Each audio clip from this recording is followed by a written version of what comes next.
अस्सलामुअलैकुम जी। Particle physics chapter 3 space time symmetries. आज का टॉपिक है हमारे पास जी पैरिटी। इससे पहले हमने सी पैरिटी देखा था, चार्ज कंजक्शन देखा था, चार्ज कंजक्शन में एक स्पेशल टाइप सी पैरिटी देखा था। तो देखते हैं जी पैरिटी से क्या मुराद ली जाती है।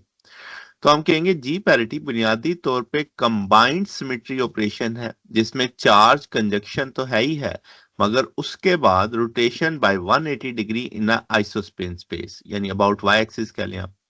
तो जी पैरिटी बुनियादी तौर पे अगर आप दो चीजों को समझें, charge conjunction plus isospin rotation. अब ये क्या है, इससे पहले हम आइसोस्पिन पहले भी पढ़ चुके हैं, तो मगर फर्दर चलते हैं। जी पैरिटी एक मल्टीप्लिकेटिव क्वांटम नंबर है, यानी जब बहुत सारे आपके पास मल्टीपल्स होंगे, उन सब का टोटल मल्टीप्लाई करके आप ले लेंगे, जो जनरलाइज करता है सी पैरिटी को, यानी चार्ज कंजक्शन पैरिटी को, सिर्फ चार्ज पार्टिकल्स पे और इंटायर आइसोस्पिन मल्टीप्लेट्स पे। यानी इससे हम यूज करेंगे डिस्क्राइब करने के लिए मल्टीप्लेट्स ऑफ पार्टिकल, जैसे आप कह लें ट्रिपलेट्स ऑफ पायन है। इसमें पायन नेगेटिव भी है, पायन पॉजिटिव भी है, पायन न्यूट्रल भी है। तो इसका मतलब इसमें हम चार्ज पार्टिकल्स को भी क्वांटम नंबर दे सकते हैं। तो जी पैरिटी तमाम उन मेंबर्स पे अप्लाई होता है, मल्टीप्लेट्स पे, सिर्फ न्यूट्रल्स पे नहीं होता, तमाम पे, यानी पॉजिटिव नेगेटिव सब पे, जिन पे चार्ज है उन पे भी हम ये अप्लाई कर सकते हैं। तो इस बात को आप यूं समझें कि जो जी पैरिटी है वो एडवांस सिमेट्री पार्टी है इन पार्टिकल फिजिक्स, जो एक्सटेंशन है किसकी, चार्ज कंजक्शन की। क्योंकि चार्ज कंजक्शन सिर्फ किस पे लगता था, न्यूट्रल पार्टिकल्स पे, जिनका अपना जो खुद ही अपने क्या होते थे, एंटी पार्टिकल, जैसे पायन न्यूट्रल, ईटा मेसॉन्स और गैमा फोटॉन हो गया आपके पास। अब चार्ज पार्टिकल जैसे पायन पॉजिटिव है, पायन नेगेटिव, ये आइगन स्टेट नहीं थे सी के, इसलिए हम उन्हें सी पैरिटी भी हमें नहीं लेते थे। तो क्योंकि ये पार्टिकल को एक डिफरेंट पार्टिकल स्टेट में ले जाते थे, तो हम कहेंगे जब ये फंक्शन ऑपरेटर लगेगा, उसके बाद रोटेट करो पार्टिकल को 180 degree about the Y axis in isospin space, यानी I2। और ये जो फ्लिप होगा, ये पायन नेगेटिव को दोबारा ले जाएगा किसमें, पायन पॉजिटिव में। तो इसका मतलब ये हुआ कि हम वापस अपनी ओरिजिनल स्टेट पे आ गए। तो ये जो ट्रिपलेट होगा पायन का आइगन स्टेट में, ये जी पैरिटी लाएगा। तो जो स्ट्रॉन्ग इंटरेक्शन होती है वो ब्लाइंड होती है चार्जेस के लिए, यानी वो सबको एक जैसा ट्रीट करती है, इक्विवेलेंट समझती है। और सेम आइसोस्पिन ट्रिपलेट, यानी जिनके मेंबर होते हैं आई इज इक्वल टू 1, जैसे इस केस में है। तो इसका मतलब स्ट्रॉन्ग फोर्स कंजर्व करती है आइसोस्पिन को, वो डिस्टिंग्विश नहीं करती different charge state of the same isospin multiplets को। तो इसलिए हमें एक क्वांटम नंबर की जरूरत है जो इंटायर मल्टीप्लेट को एक सिंगल एंटिटी के तौर पे क्या करे, ट्रीट करे। ये बेसिक हमें जरूरत है इस जी पैरिटी की। तो अगर हम देखें ऑपरेटर को, तो जी पैरिटी का ऑपरेटर कॉम्बिनेशन होगा चार्ज कंजक्शन और आइसोस्पिन रोटेशन का। तो ये मैंने लिख दिया सी फॉर, यहाँ पे चार्ज कंजक्शन है ई की पावर अयोटा पाई I2, ये आपकी 180 रोटेशन को भी शो करेगा। तो हम कहेंगे जी पैरिटी मल्टी पार्टिकल सिस्टम के लिए प्रोडक्ट होगा जी पार्टी पैरिटीज का। इंडिविजुअल पार्टिकल, जैसे यहाँ पे मैंने लिखा G1 dot G2 dot G3, सबके जितने हैं उन सबको आपस में क्या कर देंगे, मल्टीप्लाई कर देंगे।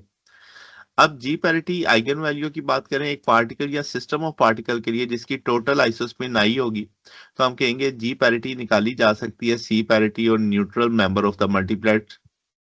हम कहेंगे सी -1 की पावर आई।